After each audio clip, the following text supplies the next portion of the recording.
हे मैया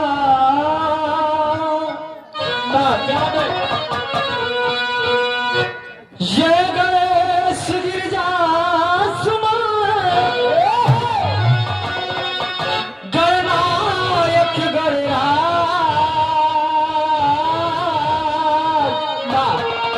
विघ्न हरण मंगल कर पूर्ण करहूं मन पास।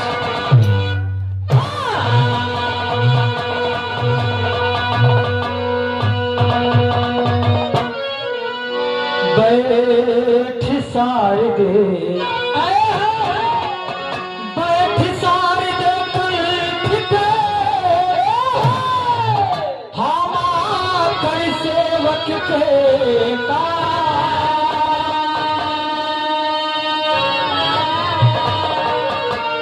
जो कुछ सज्जन गण जुटे सबको मेरा प्रणाम।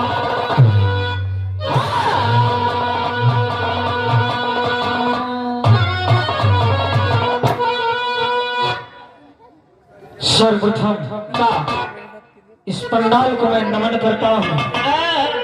ज्योति जले सही है। देखा ना रची रची लावत ही अगर लग जाए तो आप सब ताली बजाए ना कैसे हमार नहीं तो हाथ सब गीत है कहना बात कहे रे जगमग ज्योति जल माई के मंदिरवा दुनिया करे जय जयकार हो। जगमग ज्योति जल माई के मंदिरवा दुनिया करे जय जयकार।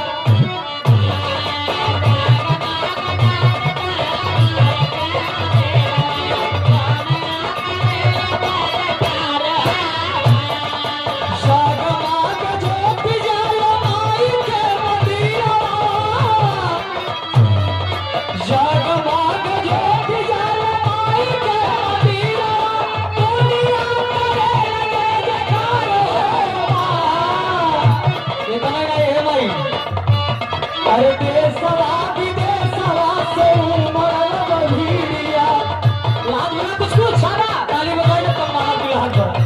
अरे देशवा विदेशवा से उमड़ल बधिरिया मेला लाग चैत कुआर हो। देशवा विदेशवा से उमड़ल बधिरिया मेला लाग चैत कुआर हो।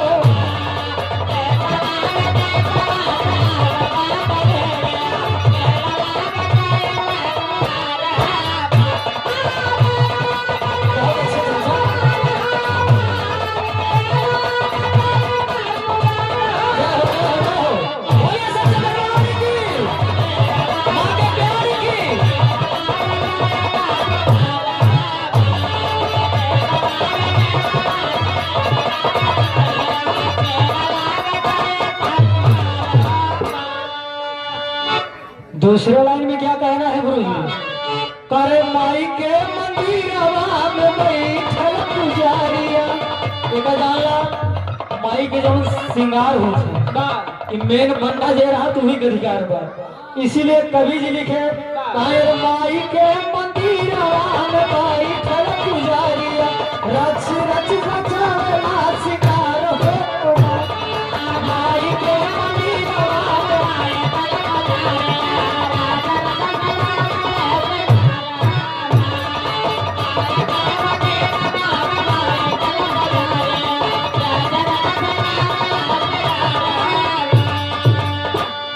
माई के मंदिर में अरे बैठल पुजारिया अरे रच रच सिंगार हो।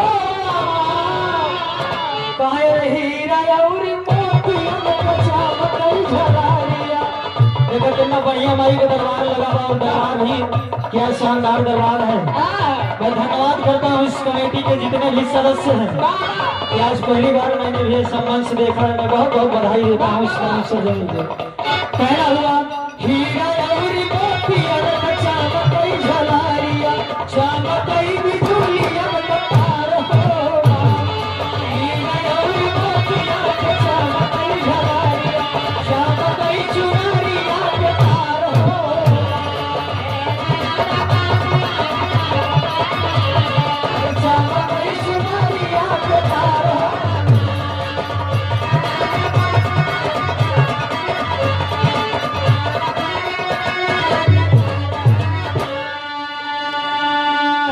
और ये भक्त माता रानी के दरबार में माता रानी की महिमा का वर्णन कर रहा है कि माँ कि तेरे दरबार में ये तेरे भक्त लोग बैठे हैं, तो भक्त झूठ नहीं बोलेगा।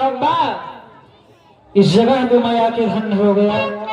वास्तव में मैं मानता हूँ कि ऐतिहासिक सरजमी है, माधव राम की पूरा की सरजमी।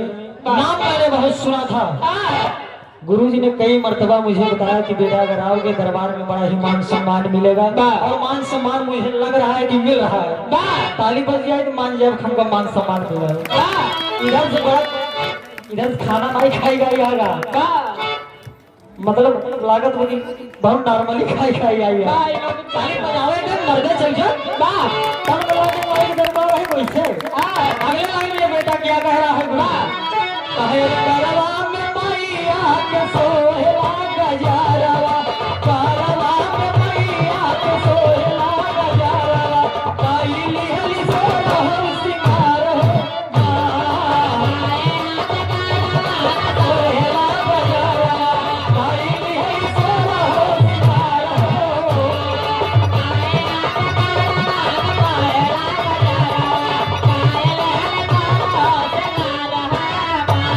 अरे मैया के घरवा में सोहेला गजारवा, काईली हली सोना हो सिंगार हो। अरे लाल रंग झंडा सोहे उशरे पहाड़वा, अरे लाल रंग झंडा सोहे